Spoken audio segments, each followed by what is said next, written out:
Halo teman-teman semua, selamat datang pada video pembelajaran mata kuliah Manajemen Bengkel, di mana kali ini kita akan belajar mengenai jadwal praktik di bengkel dan laboratorium. Kalian penasaran nggak sih siapa yang membuat jadwal praktik? Yuk kita simak. Koordinator bengkel dan laboratorium seringkali bertanggung jawab untuk membuat jadwal praktik dan eksperimen. Tugas ini biasanya dilakukan di awal tahun ajaran dan melibatkan penyusunan jadwal yang efisien baik untuk bengkel maupun laboratorium.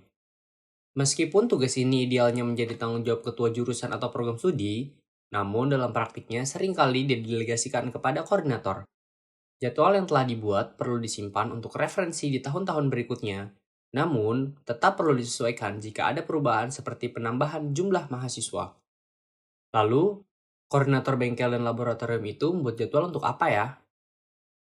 Jadwal merupakan panduan penting dalam pelaksanaan kegiatan belajar mengajar, khususnya dalam kegiatan praktik baik di bengkel maupun laboratorium.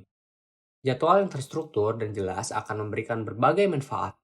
Pertama, jadwal berfungsi sebagai acuan bagi semua pihak yang terlibat, baik mahasiswa maupun dosen, sehingga semua kegiatan dapat berjalan sesuai rencana.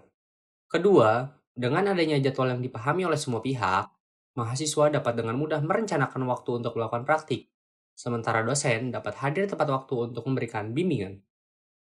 Ketiga, jadwal juga memberikan kepastian dalam pemanfaatan fasilitas laboratorium dan bengkel, sehingga alat dan bahan dapat digunakan secara optimal dan tidak terjadi penumpukan atau kekurangan.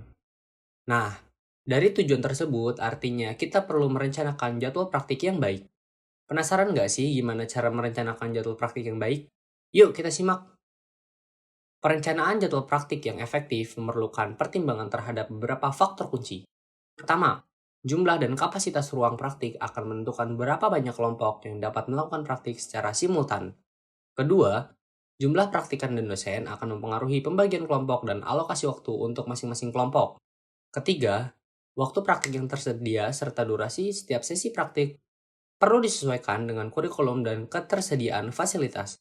Terakhir, hubungan antara jam praktik dan teori harus dikoordinasikan dengan baik agar keduanya saling mendukung dan memperkuat pemahaman materi. Untuk lebih jelasnya, kalian dapat melihat contoh jadwal praktik berikut. Jadwal ini dibuat dengan jumlah praktikan 36 orang dengan kapasitas ruangan 12 orang, sehingga dibagi menjadi 3 kelompok. Jadwal tersebut merupakan jadwal yang sama dengan jadwal sebelumnya, namun terdapat penambahan 2 kelompok praktikan. Jadwal memang harus direncanakan dengan baik, namun ada yang tidak kalah penting, yaitu bertanggung jawab terhadap jadwal. Siapa saja sih yang harus bertanggung jawab? Pentingnya mematuhi jadwal yang telah ditetapkan tidak dapat dianggap remeh. Semua pihak wajib mengikuti jadwal yang telah ditetapkan. Pelanggaran terhadap jadwal dapat menimbulkan berbagai masalah, mulai dari gangguan dalam kegiatan sehari-hari hingga potensi terjadinya kecelakaan.